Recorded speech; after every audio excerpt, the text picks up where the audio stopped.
Actually, you know who wasn't here last week? This guy. Absent si Renren. Saan ka ba last week? Punta ako Saudi. Oh, bakit? Alis ka na? Hindi. Bumalik na lang ako. Ano meron? Doon ka na lang. Ano meron doon? Why are you there? Siyempre, keep the dream alive. Siyempre. Nagturo ka rin doon? Hindi. I had a chance na makalaro yung mga PBA legends. Sabi na nga pa, may nandito eh. Sabi na nga pa eh. So, taga lang. Legend ka na rin ba? Yes! Ang kapan!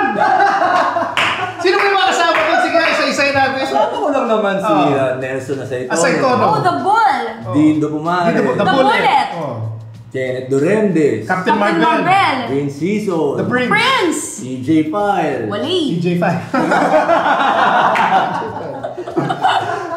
Marlo Aquino. The Skyscraper. The Tank. Oh, no. Which sobrang dumadunk pa. Wow! Sino ba? Sinabi ko na ba si Kenneth Duremdes? Sinabi ko na ba si The Captain? Alvin Patrimonio. Oh, si Coach Derek, syempre. Sinama ko. Si Manong Derek. Oo. Ano nagkama doon? Naglaro kami. Ba't ka nasama doon? Sabi nga nila eh. Dalawang 40 greatest players din ah. Dalawang 40s greatest. Sabi ko sa iyo eh. Ano sinasabi ko? Kaya kapag nilalapitan ako eh. Actually, maraming gusto kong babatiin yung mga nanonood ng Buhay Basket. Sa Saudi. Upper B, ang dami lumapit sa akin na mga tao doon. Ren, Buhay Basket, Upper B. Ang cute naman. That's so cute. Salamat. Sa Riyadh, sa Jeddah, tsaka sa Dammam. Actually, lahat ng nagpa-autograph at nagpa-picture, lahat ng may jerseys, nandun sila. I mean, talagang nanonood daw sila ng... Dahil sa Upper B, hindi dahil sa'yo, no? No, actually, hindi ka nakilala sa pagbabasket. Oo, actually, ganyan eh. Kuya, sa Upper B ka, pero nag-TV ka pa. Galing mo pala sumot ang Galing na host ka lang, pero galing mo sumot. Kita mo naman nagagawa ng Upper B para sa karir mo. Uy, sobrang sweet though. Thank you to everyone there. Nakataba ng puso. Thank you. Okay, so, how was that experience? Was that your first time to play with legends?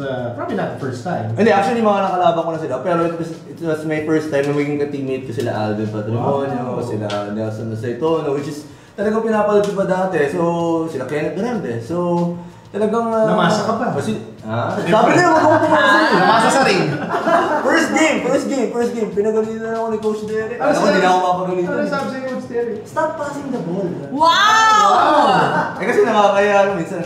Siyempre, respect. Oo. Hindi, kaya ako pinagalitan. Turnover. Hindi ako sanay umasa.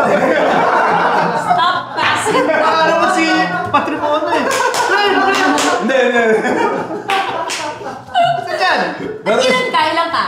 Ilang games ba yun? 3 games. Ilan ka? Anong ilan ako? Ilan 3 points? Teche? Hindi ko na nabilang eh.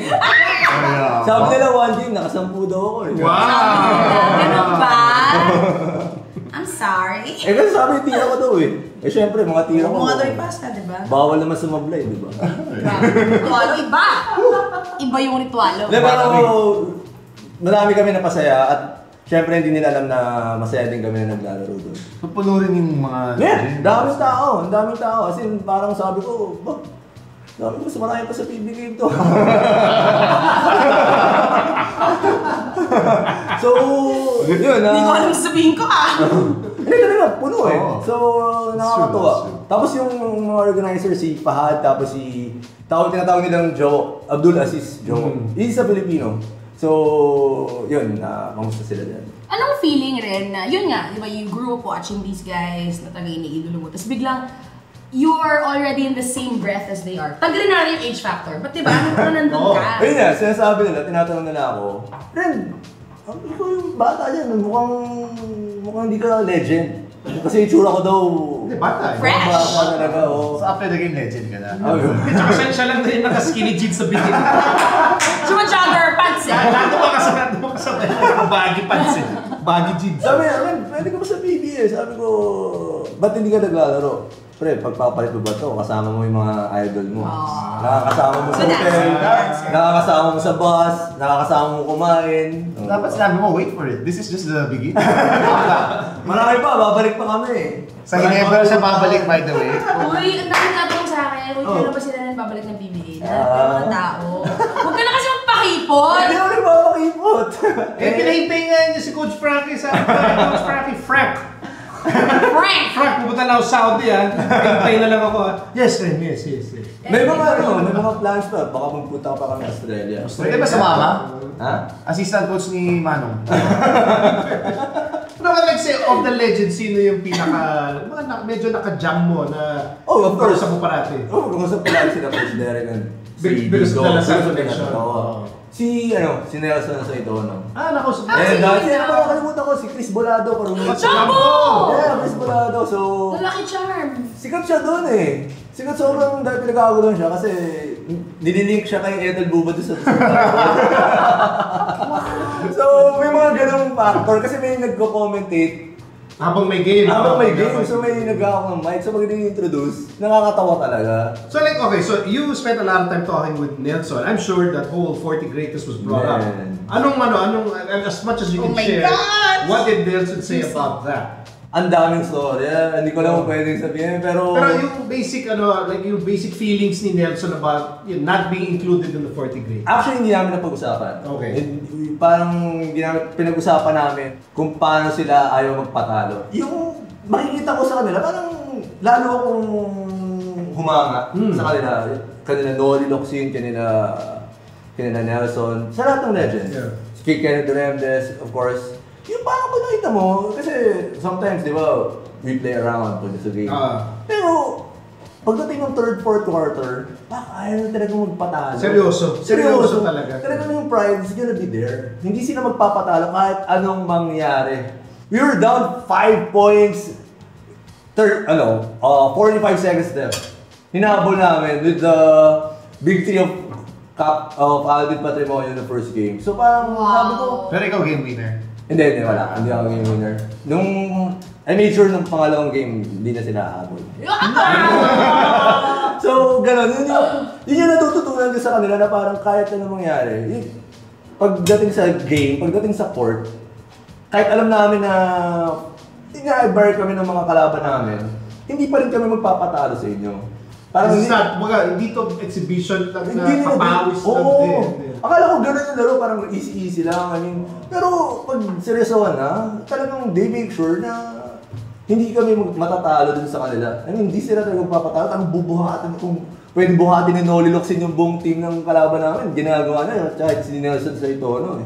So, yun yung mga natututunan ko sa kanila, talagang ayaw nila magpatalo. Sarap ng mga gantong kwento. Have you ever, like, I know you play a lot of like pick up 5-on-5 everywhere, illegal labas, ganyan.